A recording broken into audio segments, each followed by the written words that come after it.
I found there's a direct relationship between improved employee health and wellness and an increase in profits and company growth.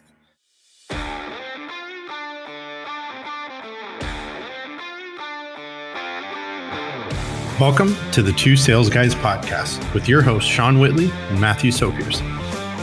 What's commonly talked about are the tactics and methodologies for sales professionals. What is less commonly talked about is the stress and anxiety that comes with being a seller. Each day, sales reps are asked to take rejection after rejection, operate in a world of uncertainty and high pressure, and either fail to hit their number or get a higher quota the next year. We'll talk about how to cope with these pressures and what a winning sales mindset really looks like. Sales is often called a performance business, and we'll explore how stress can drive bad selling behaviors, and alternatively, we'll look to experts on how you can manage your mind and wellness first so that you're putting your best foot forward every day at work. We'll talk to professionals in the industry who share the same experiences and what organizations can do to create a healthy, winning sales culture.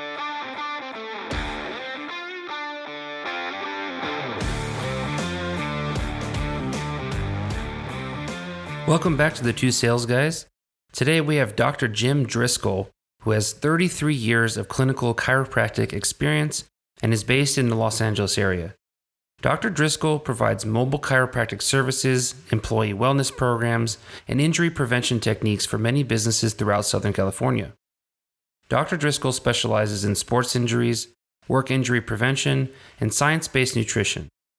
Dr. Driscoll and his partner Anna Cobian developed their business Health by Numbers, striving for objectivity in science-based nutritional healthcare using a foundational blood test that evaluates 62 biomarkers and hair analysis that determines an individual's heavy metal toxicity and mineral content.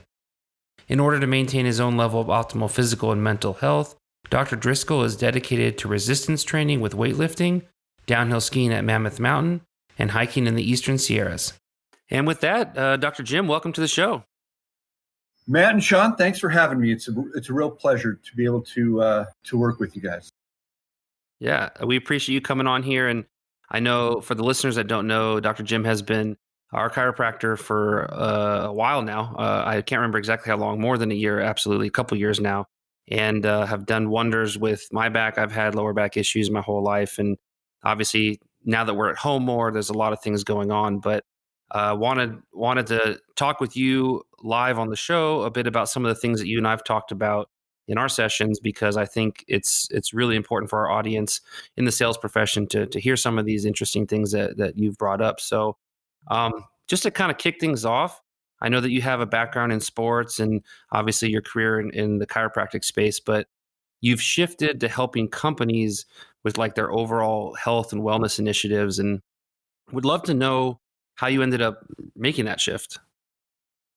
Well, it's been a process. Back in I believe it was 1997, I was working with a number of large workers' compensation insurance companies.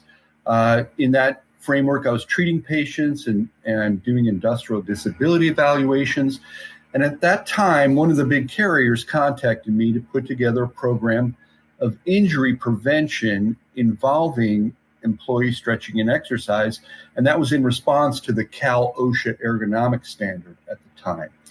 And with that, I developed my program in my company. I called it Workers Warm-Ups. And basically, that program was a 5-minute stretching and flexibility exercise program that employees could do prior to their work duties that would provide blood flow, warm up. It would provide an ability to prepare their muscles and joints for their upcoming work duty. The response and the success of that program was more than I anticipated, and it had basically from there grown from just a simple injury prevention program to more of a comprehensive employee wellness program and a business that we call currently Health by Numbers. So once again, we initially worked with employees just to simply prevent things like carpal tunnel syndrome, repetitive motion injuries, and the progression of that approach led us into a situation today where we work a lot with the employees' metabolic health. My partner, Anna Cobian, and I right now work with employees to help correct their metabolic health conditions, which, from that standpoint, can lead to very serious chronic diseases. So it not only helps the employers, but it really, really helps the employees as well. That's great. And I can imagine all the people and companies that you've worked with, there's probably been some interesting learnings and observations that you've had just in the overall health and wellness space. Do you mind sharing just a few of some of those observations that you've had through working with companies and employees? Yeah, it's been very educational for me as well.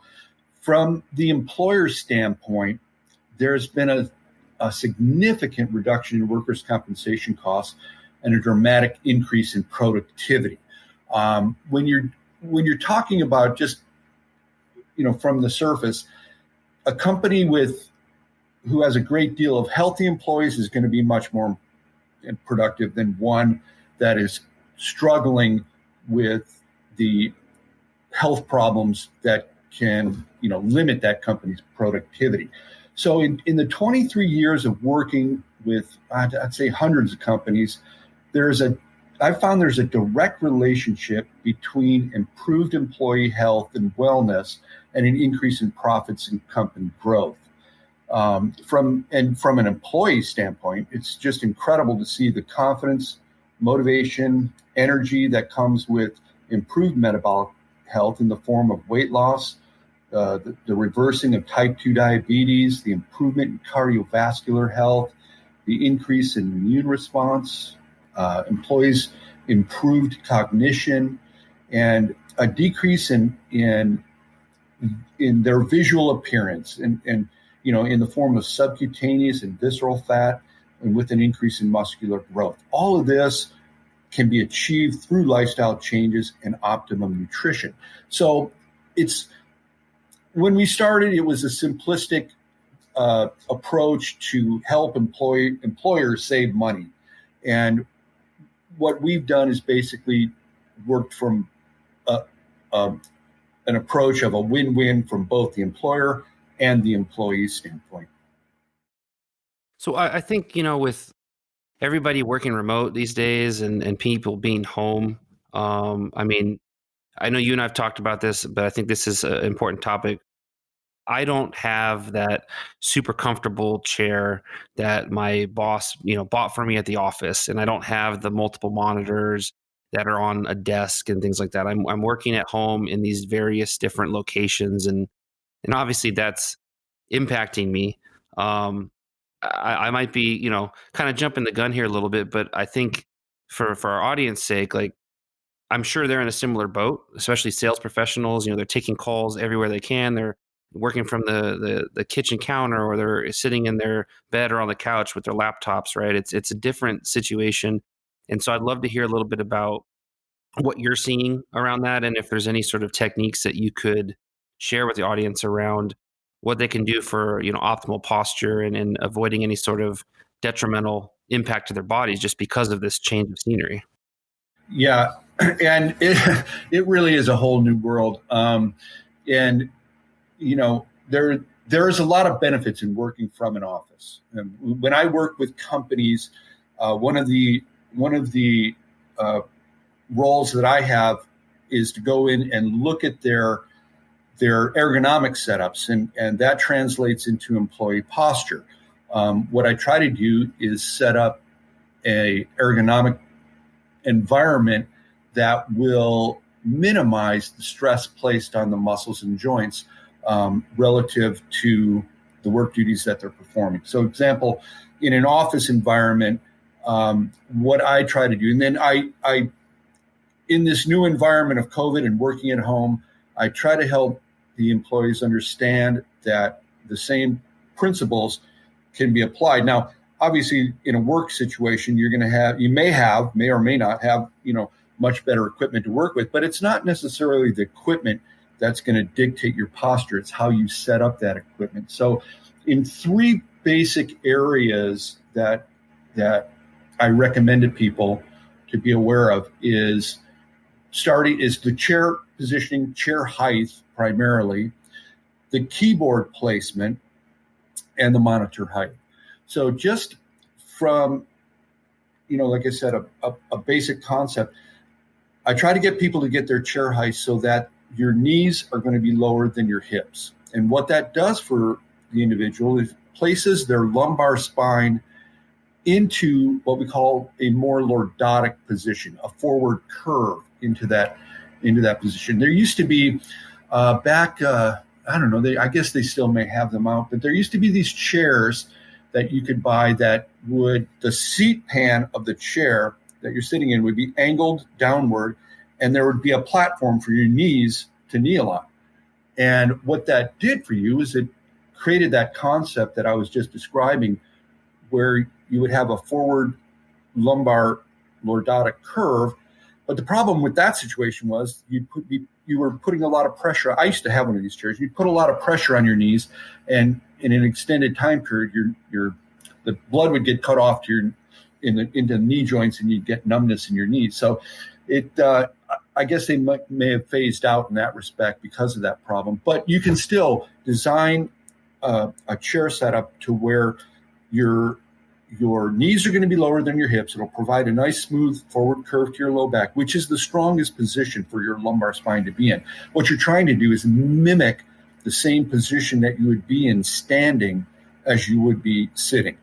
And then creating that environment, my next step would be to look at the keyboard placement. What I try to do is have employees or workers set up their keyboard forward on the desk so that they can place their arms on the desk as more of a platform to take the pressure off of the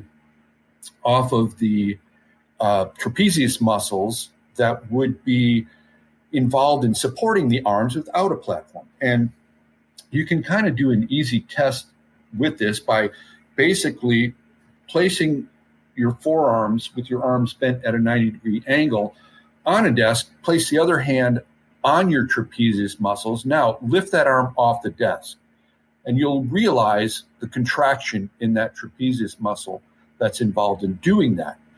Now, if you're working in that position, and it may not seem like that big a deal at the moment, but if you're working like that for extended periods of time, for day in and day out, you're going to develop tension in that muscle. That tension can lead to neck pain. That neck pain can lead to headaches and so forth.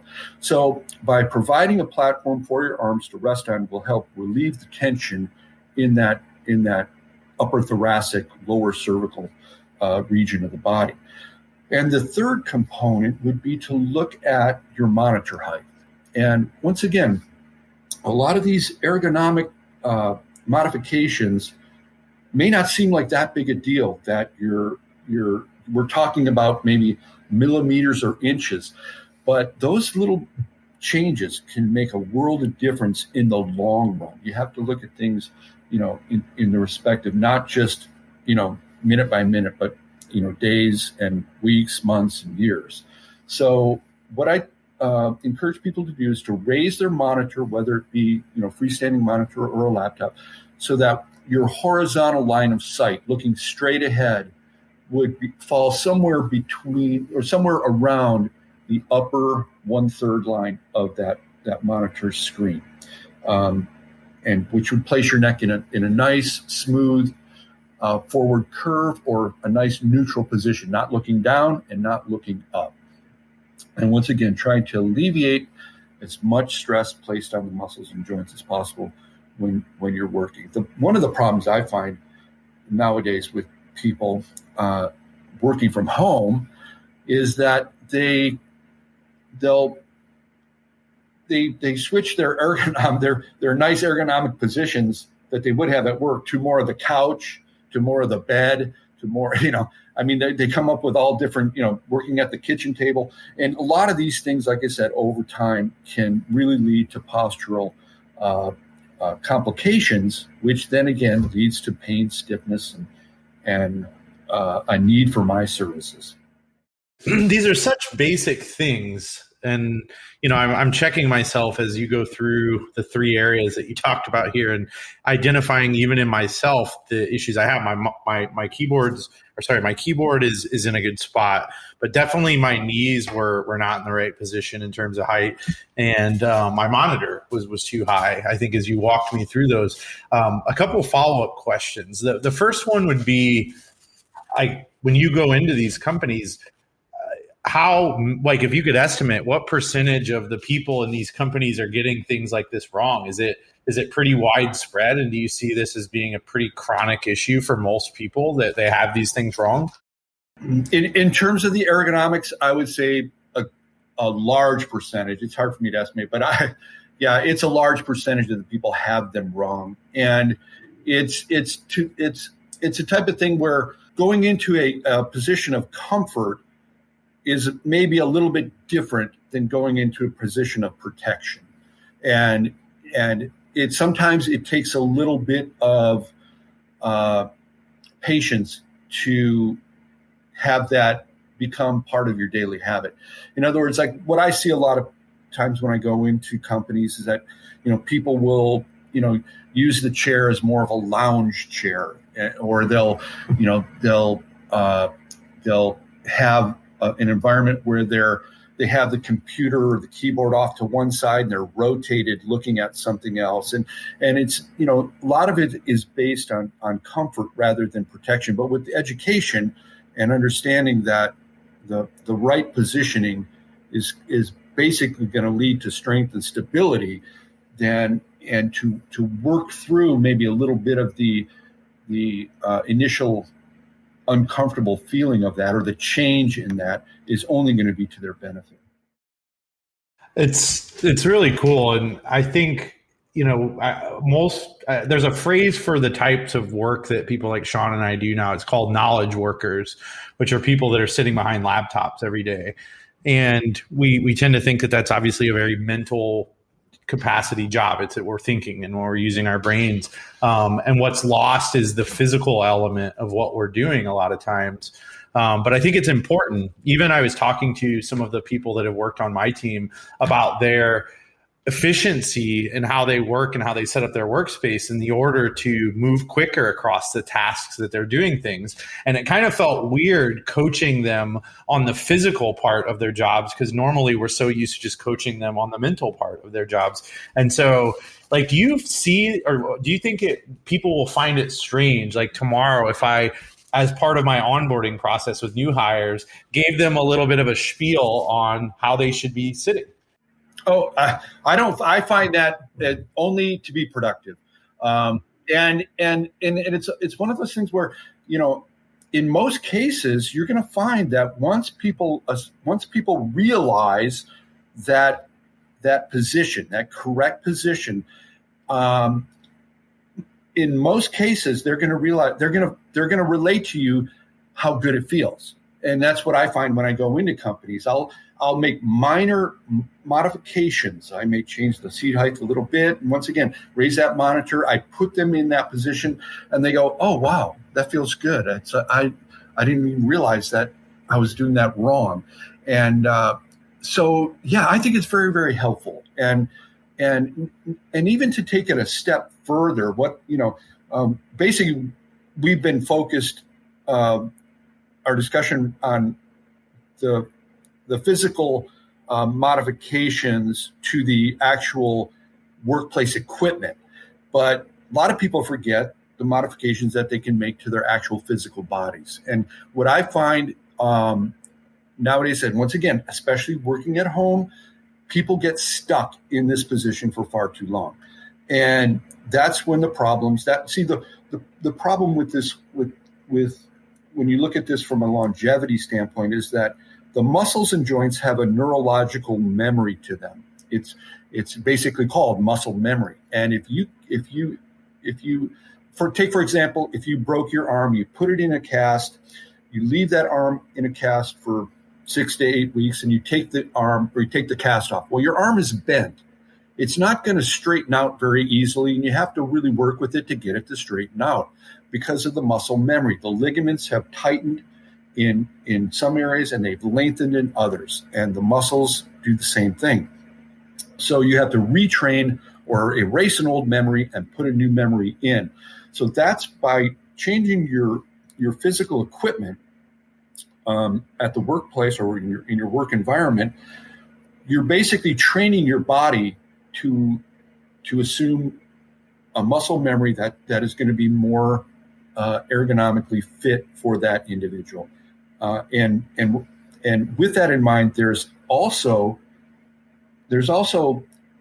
interventions that you can do that can, even in the best case ergonomically designed situation, you still can develop neck stiffness, low back tightness, and things like that. So that's what I encourage people, not only to take care of their workplace environment, but also their own physical body, the environment that they're working with in that sense. And there's certain exercises, real simple ones, that they can do to help improve or actually counteract the problems of just a basic sitting, workplace posture.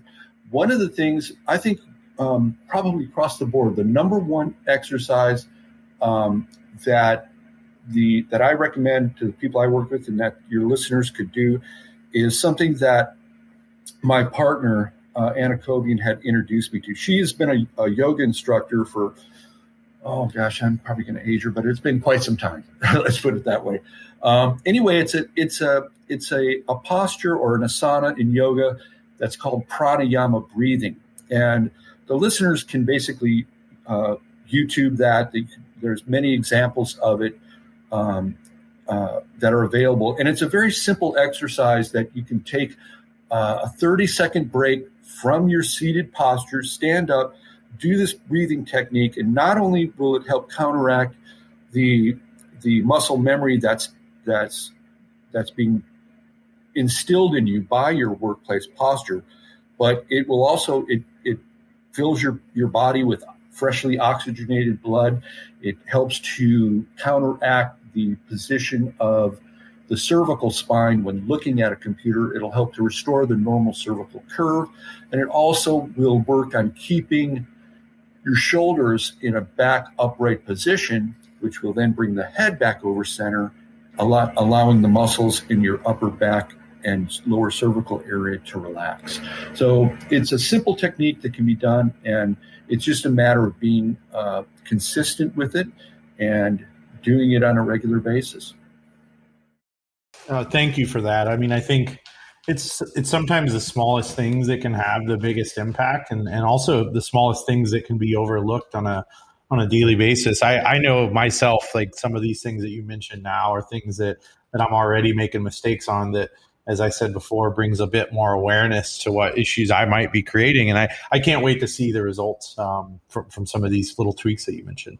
Yeah, they can be very beneficial. And it's the type of thing that when I work with companies, it's a little bit easier because I can work with individual problems. It's like there's certain things that people across the board can do to really help themselves with as I mentioned, the ergonomic setups, the individual, postural exercises that we recommend. But from there, you can definitely, you can get more specific in terms of health and wellness with the individual.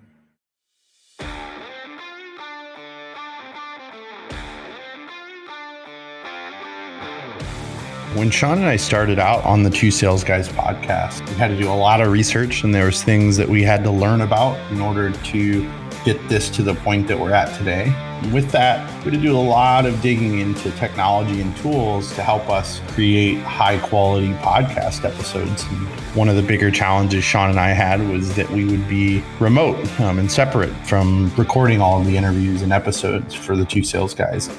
Doing research and testing out a few different platforms, we found that Squadcast.fm was the easiest to use and offered the best functionality for our needs. It allows us to record each of the individuals involved in our episodes into separate high-quality WAV format files. It just makes it really, really easy for editing and cleanup later. And also allows you to store those files in the cloud. And we certainly recommend others who are starting their own podcast or just looking to record remote interviews to check out Squadcast.fm.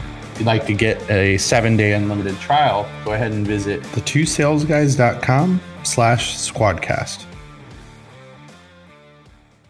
So it's pretty well documented that outside of the physical aspect, the other part in terms of like taking care of your body and actually when you talk about like weight loss, the other thing that does a massive impact is all around your diet. And so one of the interesting things that we wanted to talk about was some of the correlations between your gut health and your overall physical and ultimately mental health or mental performance for that sake. And obviously our audience is mainly sales professionals that are, looking to have that edge and looking to, make sure they're operating on all cylinders. So anything you can share around the link between gut health, mental performance to at least start here. Yeah, it's a fascinating discussion. It's one that I've spent a lot of time researching. The gut-brain connection, it's a huge topic, and it's often overlooked in many mental health conditions. There's a lot of research that's finding that the brain and the gastrointestinal system are intimately connected. For example, a troubled intestine can send signals to the brain, just as a troubled brain can send signals to the gut. Therefore, a person's intestinal distress can be the cause or product of anxiety, stress, and or their own depression. I understand the stress that comes with sales. And with that stress, it can be definitely magnified by a dysfunctional gut. For example, research has found that the gut bacteria manufacture about 95% of the body's supply of serotonin. Serotonin is a neurotransmitter that influences both mood and GI activity. And I've seen a great deal of patients where they've got mood disorders, they've got depression, traffic, road rage, a lot of things that they just don't know where it's coming from. We work with their gut, we get their digestive system functioning properly, and time after time, I keep getting feedback from patients that their overall mental state feels better. So it's a great deal of optimum health begins with the gut. And the gut is probably one of the first things that I address when working with a patient's nutrition. You may have heard the term that you are what you eat. And although there's a lot of truth in that statement, I take it a step further by saying you are what you absorb. See, the downstream effects of gut dysfunction can be very significant in the form of macro and micronutrient deficiencies. Autoimmune conditions can develop from gut problems, and mood disorders can definitely manifest as a result of problems with your gut. So these are just a few of the problems that can develop. But as I said, that initially that the gut, we could talk for days on this subject, but in the big picture, if your gut is functioning properly, that's the best place to start for optimum health. Do you have any recommendations for sellers that what should they be consuming to put themselves in that best chance for optimal performance, best sales performance? That's once again is a huge and somewhat complicated topic, but from a sales perspective, I would recommend nutrition designed to optimize energy and mental clarity. And in a lot of the employees that I work with, some of the complaints that I get when I do my health screenings is that they do have a lack of energy. They have to rely on energy drinks, on coffee, just to kind of get through the day. And with them, my recommendation is to focus on protein and healthy fats as your first meal of the day. And I know this may sound kind of simple, but if you try it, it works. And this will create a feeling of satiety. It provides energy as opposed to consuming processed carbohydrates that will make you feel sluggish and hungry 2 hours later. Take, for example, hard-boiled eggs. Hard-boiled eggs are a great source of protein and healthy fat. And believe me, they're much better than the option of a donut or some form of pastry that you normally see at an 8 o'clock sales meeting to start the day. If you look at, let's say, take a donut, for example, it's nothing but processed white flour, processed seed oil, and processed sugar. And it's that type of macronutrient that's basically just going to not only bring your energy levels down, but it's also going to make you hungry after about 2 hours of that. On the other hand, the hard-boiled egg is basically going to, the protein and the fat will definitely make you feel satiated. It'll take away your hunger. In many cases, you forget entirely about food, and you're able to focus on the work ahead of you. And don't worry too much about the whole issue with eggs. I just read a recent report, a new meta-analysis. Just read it the other day. Matter of fact, a new meta-analysis of studies from 1966 to 2020 shows that eating more than one egg per day is actually protective against coronary artery risk disease. So a lot of people worry about their, the effect of eggs that can have, and I think a lot of nutrition people in the nutritional field are even behind on this piece of information.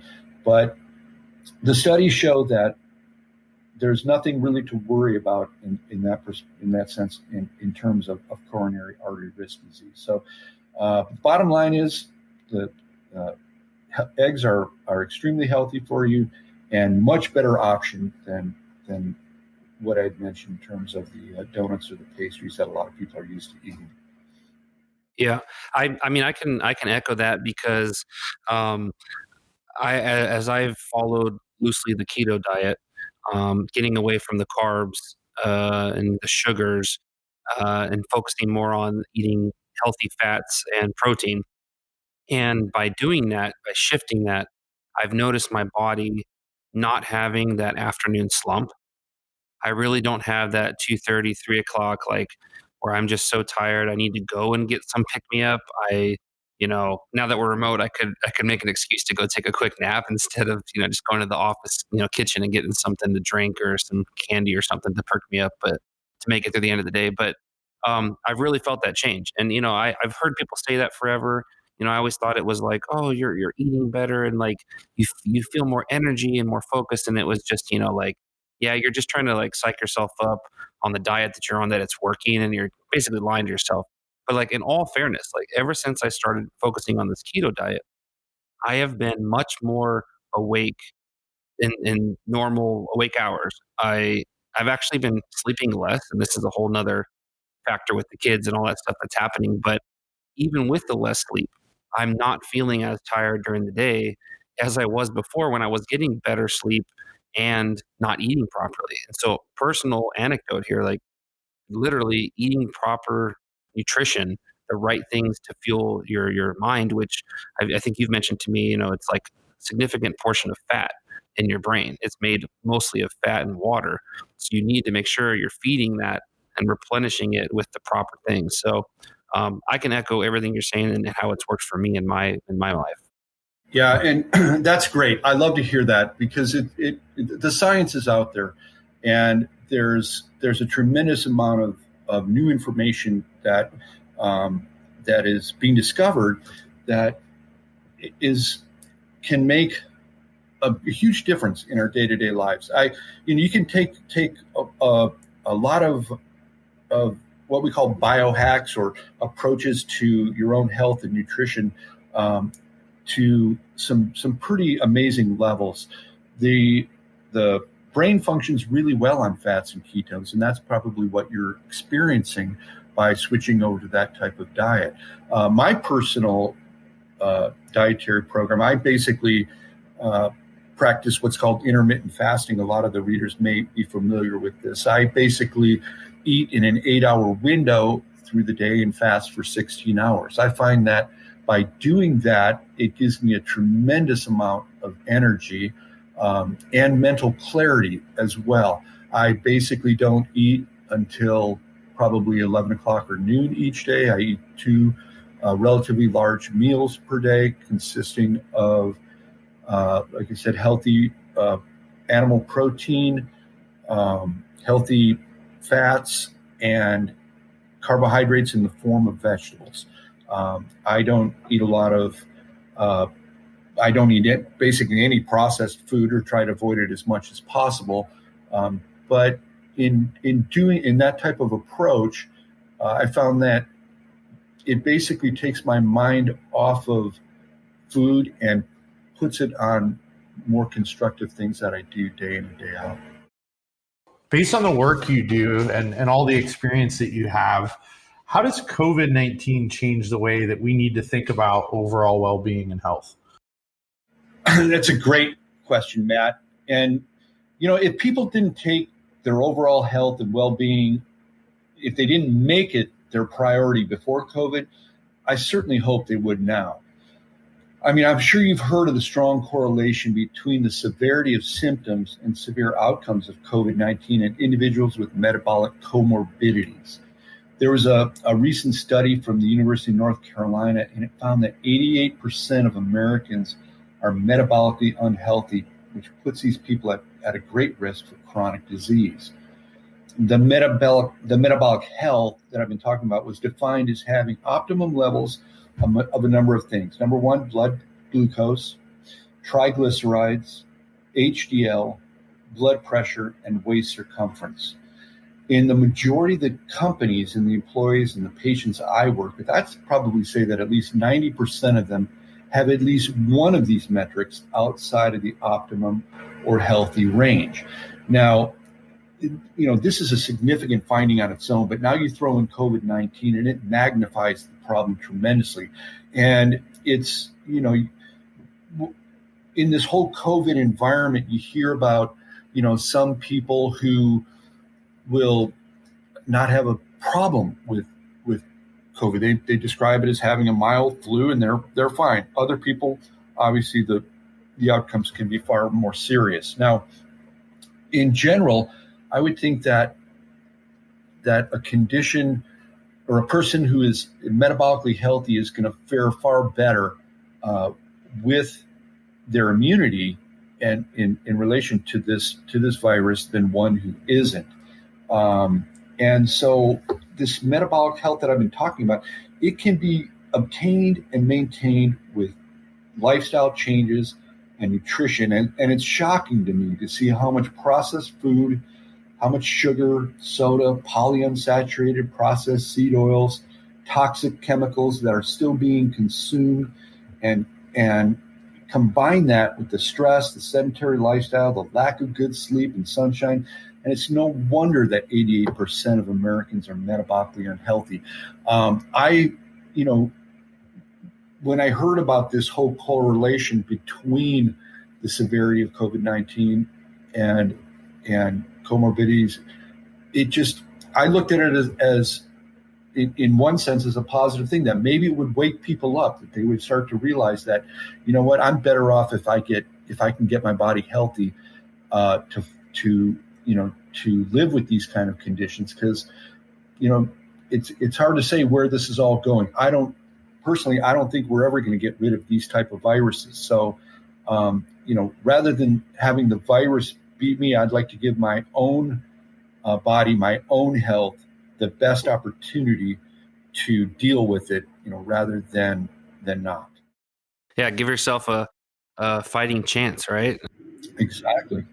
And hopefully, I was, as we were talking here, I was reading a little bit about some studies that are happening as it relates to how the coronavirus has affected people's diets. And there aren't hard data points out yet, but I think there are specific data points out about people cooking more often at home, which I think is generally probably a good thing compared to the drive-through on the way home, or eating out all the time. Those sort of things, I think people tend to, when they cook at home, be a little bit more healthier. And so hopefully, as all this stuff shakes out, we'll find that maybe there's a little bit of a shift that's happened as a result of COVID in a positive way.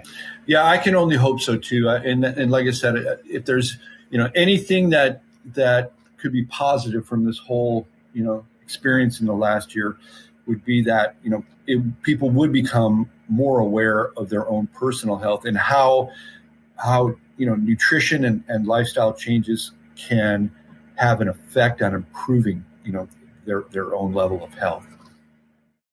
One time that you came out here, you told me a really interesting story. I don't remember the details, so I'm going to hope to jog your memory that you can remember the story. But it was about an individual who had some sort of medical condition or something was going on where they tried all different kinds of doctors and treatments and exams and tests, and they couldn't really figure it out. But then you worked with him on his diet and taking certain things out of his diet and addressing it, and you really resolved a lot of the symptoms one by one. Do you remember what story I'm referring to specifically? Yeah, I actually do. I've had countless numbers of stories of improvements and testimonials from people who have changed their diet, who have modified their lifestyle, and the improvements that follow can, in many cases, be dramatic. However, I was treating a pretty well-known musician, and in the basically I believe it was with the LA Philharmonic, and this individual had basically started feeling a tremendous amount of pain, discomfort, stiffness in her joints systemically, and meaning throughout her body, and she had gone through the whole gamut of medical testing. They had her on a great deal of medications, basically treating the symptom. And so it was kind of determined that she had an autoimmune condition that was creating these problems. And I didn't give her any false hope in saying that I could cure an autoimmune disease. That I cannot do. But I can teach her to manage it and manage the symptoms very well without the medication. So basically, just by simply changing her diet, reducing the overall chronic inflammation that was present for her given instrument. And so and the way that I work with this, basically we do a blood test on individuals that looks at roughly 60 different biomarkers. And one of the big biomarkers that is often overlooked in a general, physical blood test would be something that's called HSCRP.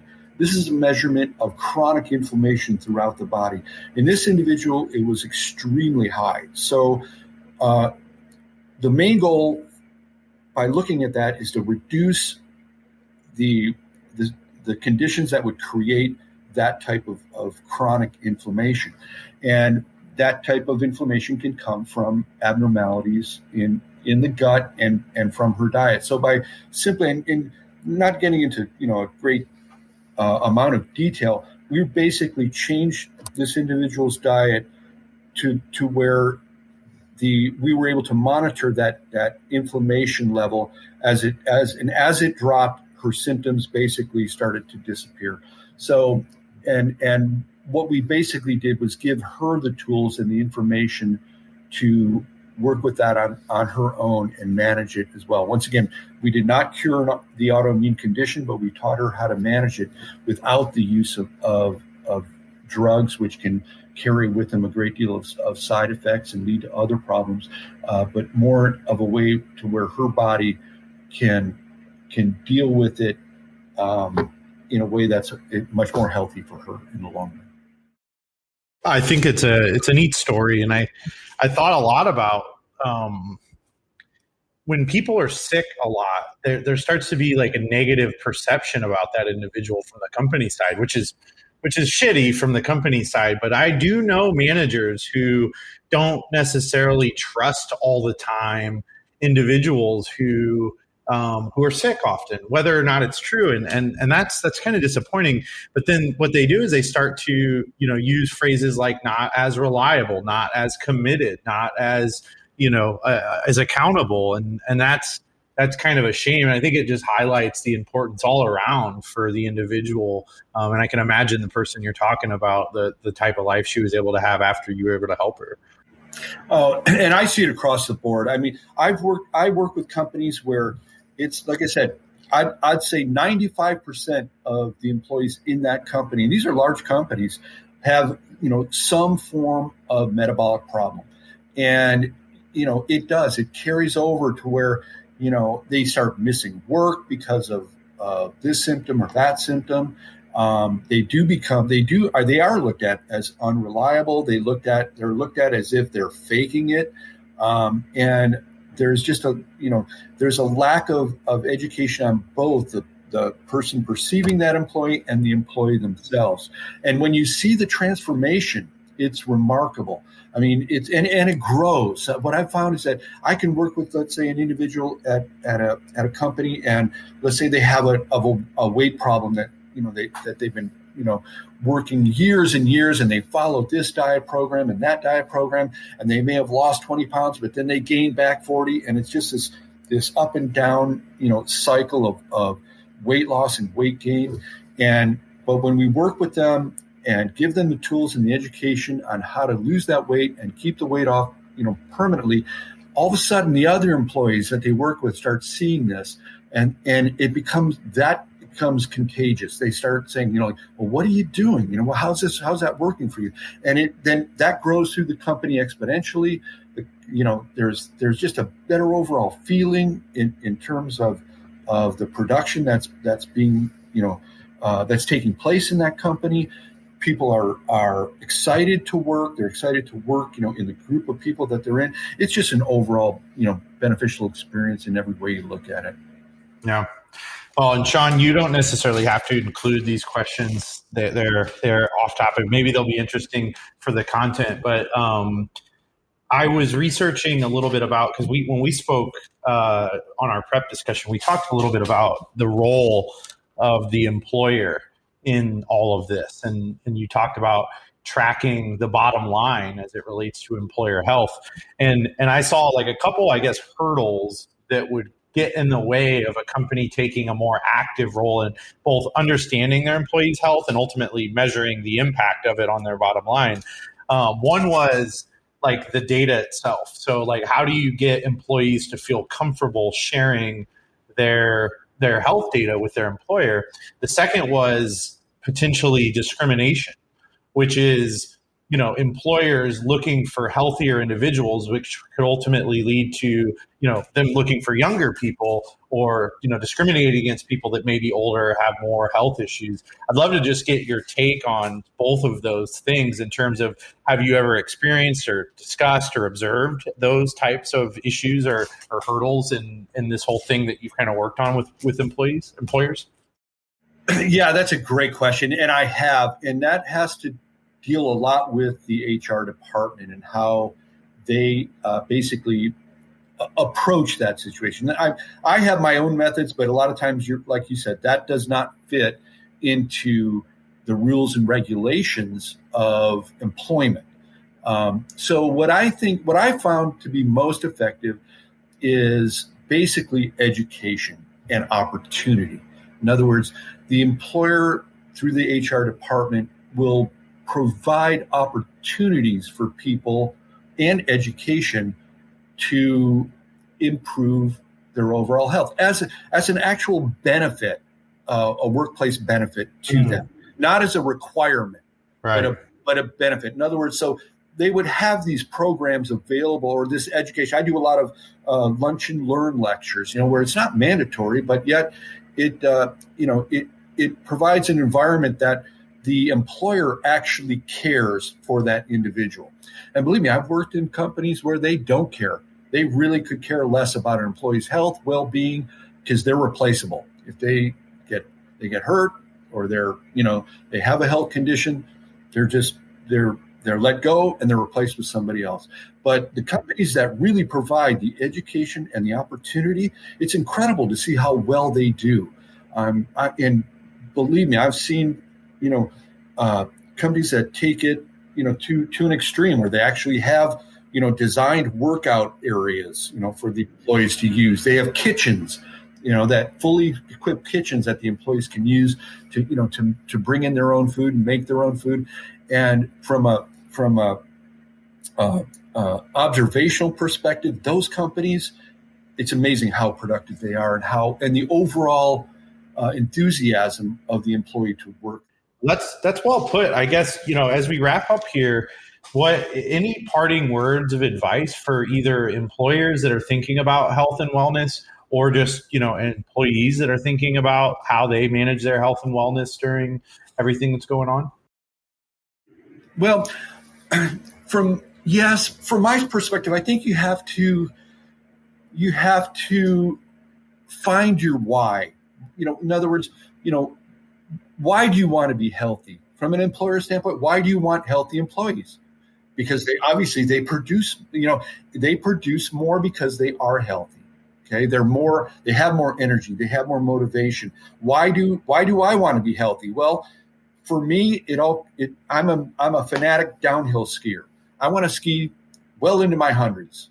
Okay, and it's the type of thing where I want to maintain my own optimum level of health so I can ski as well as I skied when I was 30 years old, and I do. I go to Mammoth Mountain a great deal. That's my why. Okay, and so it might be, Sean has some, a beautiful family with beautiful children. His why may be that he wants to be able to see his children grow up healthy and play with them, and be active with them in sports and so forth. So it's, health is longevity, and health in longevity in business means healthy employees. And so it's kind of like, like we said, not focusing on you have to do this, but why do you want to do this? And in that sense, it can provide a great deal of motivation to the individual to continue and to it's like for someone who says, well, I want to lose 20 pounds. Okay. It's a little bit different than saying that if I gain 20 pounds, I'm not going to be able to ski as well as I do if I'm 20 pounds lighter. And so it provides the motivation for longevity to be able to find why you want to be healthy. And I think that's what people need to focus on. Yeah, it's not as simple as somebody telling you need to lose 20 pounds and then you can't do what other people tell you to do. You have to be the one motivating yourself and having that why to actually follow through on these things. Well, and Sean, that's a good point, because it's once again, it's the type of things that we see in yo-yo dieting. Okay, someone has a goal. I want to lose 20 pounds. They lose 20 pounds. They're happy. Oh, I lost 20 pounds. But what happens from there? Okay, their why was that all they needed to do was lose 20 pounds. But then what we find is that they lose the 20 pounds. Now they gain 40. Okay, because they achieved their goal. They didn't maintain it. So you have to find a reason to want to maintain and progress your health from that point on. And that's what I talk about when I say, finding your own personal why you want to do these things. Yeah, this has been great. We love the insights from, the breathing technique and what we can do from a posture standpoint, just to help protect ourselves over time, and especially all the education on the gut health and how important that is, and how overlooked that is in terms of making your body feel better and perform better. As we wrap up, where can our audience find you? Obviously, if you're in LA or Orange County, you can look him up and he'll come out and help you with the nutrition and the chiropractic work. But where can our audience find you? The best way is through my website. The website is laocchiro.com. That's spelled, laocchiro.com. And that's basically, it has a lot of information on the blood testing work that we do through Health by Numbers. It has a lot of nutritional information on that site, and my personal phone number to where anybody can contact me at any time, and my email as well. That's great. Yeah, we really appreciate your time and all of your insights and speaking with us today. Thank you so much for coming on here with us. It's my pleasure. You guys are doing a great job. I love the work that you're doing. Your podcasts are great and very informative, and I really hope in some way this can help a lot of people. Yep. Thank you, Jim. Thank you. You're welcome.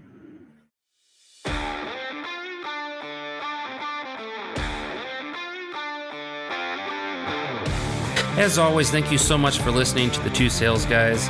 Matt and myself both really appreciate all the support and love that we're getting from everyone. So please keep it up. As always, we appreciate your feedback, so please go ahead and head on over to our Instagram, the Two Sales Guys, and send us a direct message with any feedback or suggestions that you may have for future episodes. We've got a bunch of exciting new episodes coming over the next few weeks, so please make sure to subscribe and hit those like buttons. That way you get notified when the new episodes are released. And these episodes will come out every 2 weeks, so look forward to the next episode on February 24th. And also, one new thing, we just opened up the Two Sales Guys LinkedIn page, so please go ahead and follow that for us. And finally, always remember to visit the2salesguys.com. Thank you. We'll see you in 2 weeks.